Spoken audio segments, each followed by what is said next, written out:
sauna au Frima, de la poussière ou hors-piste, la troisième étape du Dakar a éprouvé pilotes et engins.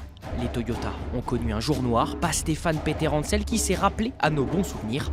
En deux roues, c'était le Barreda Show. Le pilote espagnol a creusé des écarts importantissimes sur la route de sa 15e victoire dans l'épreuve.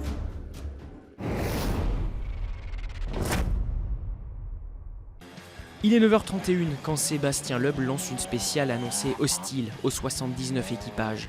364 km de secteur chronométré avec un passage à 5000 mètres pour atteindre l'altiplano et sortir la boussole. Mais ouvrir la route est une entreprise des plus délicates. Après 45 minutes de course, c'est déjà Nasser Al-Attiyah qui se présente dans le rétroviseur de l'Alsacien. Le double vainqueur de l'épreuve est survolté. La première partie de spéciale le voit prendre près de 4 minutes sur le vainqueur de la veille. Mais au kilomètre 414, coup de théâtre, sa Toyota perd une roue. Une avarie qui lui coûte plus de 2 heures et beaucoup de ses ambitions générales.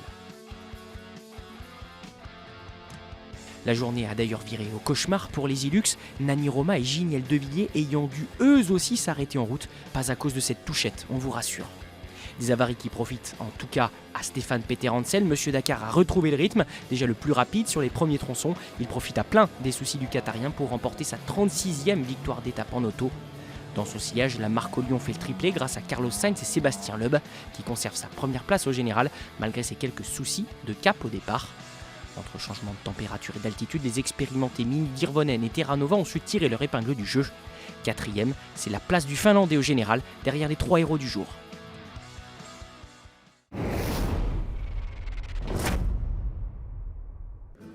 Les pilotes sur leur monture ont tutoyé les extrêmes aujourd'hui. Au départ, la chaleur, 40 degrés environ, avant le zéro pointé à plus de 4000 mètres d'altitude et surtout sous la pluie.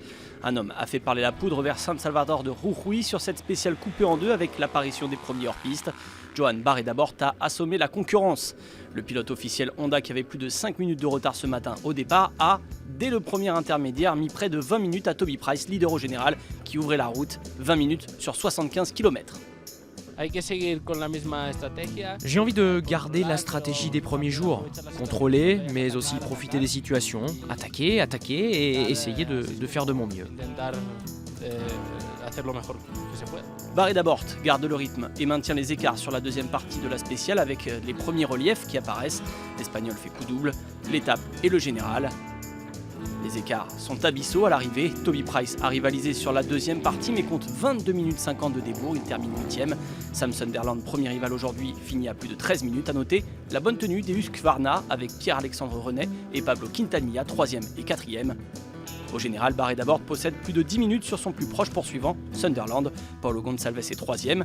Bonne opération pour Renet, il rentre dans le top 10, il est 8e et déjà à près de 25 minutes.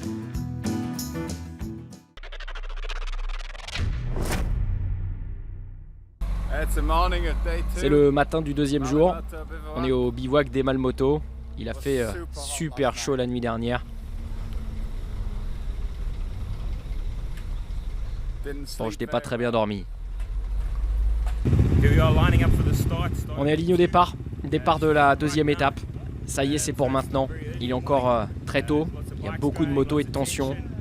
Je peux vous dire que les cœurs battent vite car nous sommes sur le point de partir. Regardez. Jeudi, la caravane du Dakar entre en Bolivie où elle prend ses quartiers pour 5 jours. Sur la route de Tupiza, franchissement de dunes et altitude vont créer une vraie sélection. Mais la pluie, elle, devrait cesser, du moins provisoirement.